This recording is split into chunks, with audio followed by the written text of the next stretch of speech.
Hey guys, Trevor with Shadow, and we are looking at the differences between the MR918 and the MR920. I thought I'd do a quick little tabletop here and show you what this looks like. So right here we have the MR918 components on the top. The frame for the MR918 is the flat dark earth, and then we have the MR920 components on the bottom. So we're going to start first with the frame. So as we've been talking about, the MR918 has been a very successful gun, but there were a few people that said, look, I just want to have a few things that are slightly different. Things that might improve its performance if I have really large hands, or if I want to mount a different kind of optic. So those are the things that we changed and tweaked in the MR920. So let's look at the frame first. The first tweak is related to that, the location for your non-firing thumb. So your support hand thumb, if you shoot with a thumbs forward grip, will typically rest in this area. And with the MR918, we added a textured patch there that had a little bit of depth. But with the MR920, we made it even deeper. So this is a very aggressive, large cut into the side of the frame that allows you to kind of get bone engagement with your thumb into that location. Your thumb is the strongest finger in your hand, so we're using it now to help control recoil.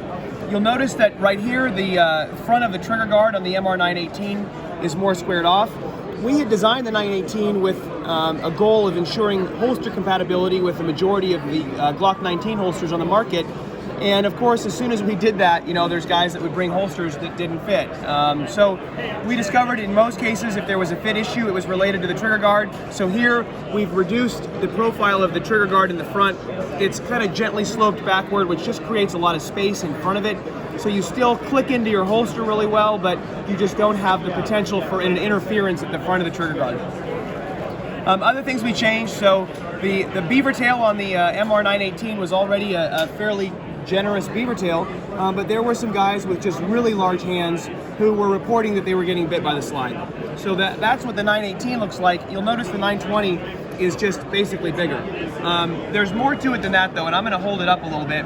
So I'd like to say that we intelligently designed this beaver tail. And by that I mean we actually did other things that make it even more shootable. This little swoop up at the back where the beaver tail comes up, that helps get your hand in the right place if you're driving it toward the gun. So yes, it is larger, but it's not just larger without any consideration for other things. We also knocked the corners off the back of it. So you'll notice that we reduced the profile on either side. That creates a little more space for your hand so we don't inadvertently raise the gun in your hand by having a larger beaver tail.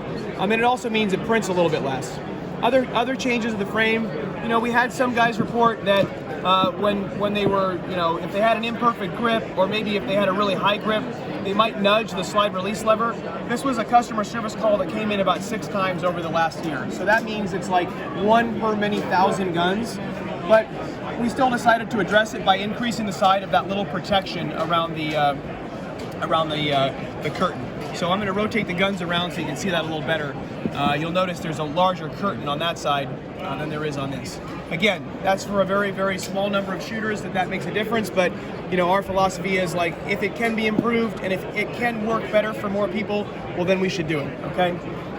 Let's look at the slide now. So the slide profile has changed a little bit.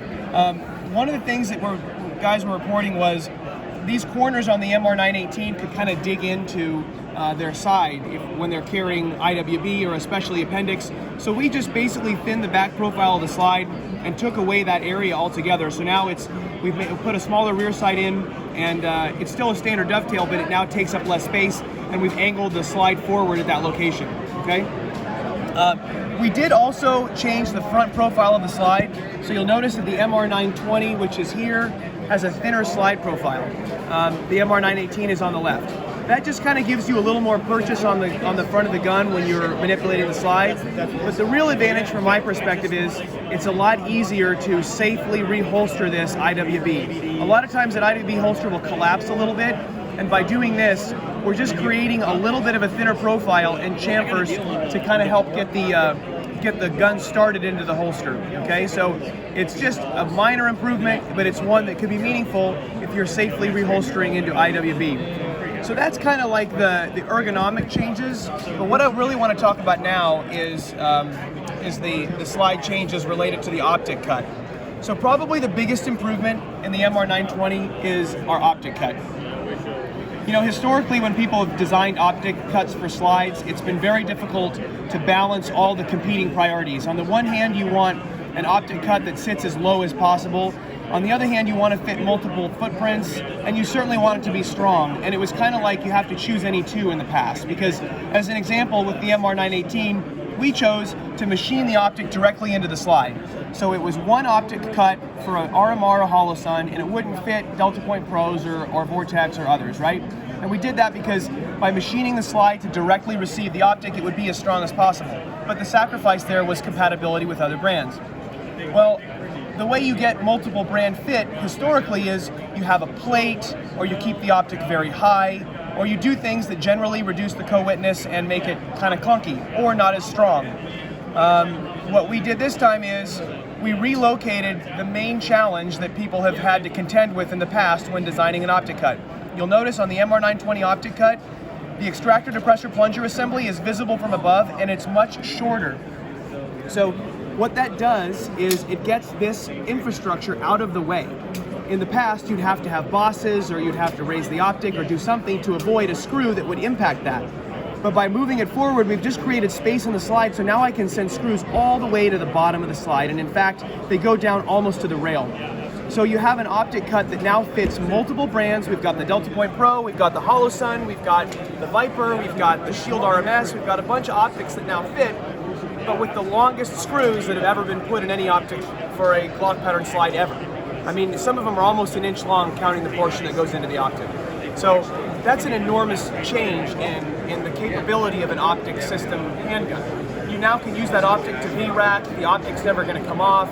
It's just a stronger system, and even though it's multi-footprint, it's not just dedicated to one, it's actually stronger than our old RMR cut was. So, I mean, overall, it's a really big deal.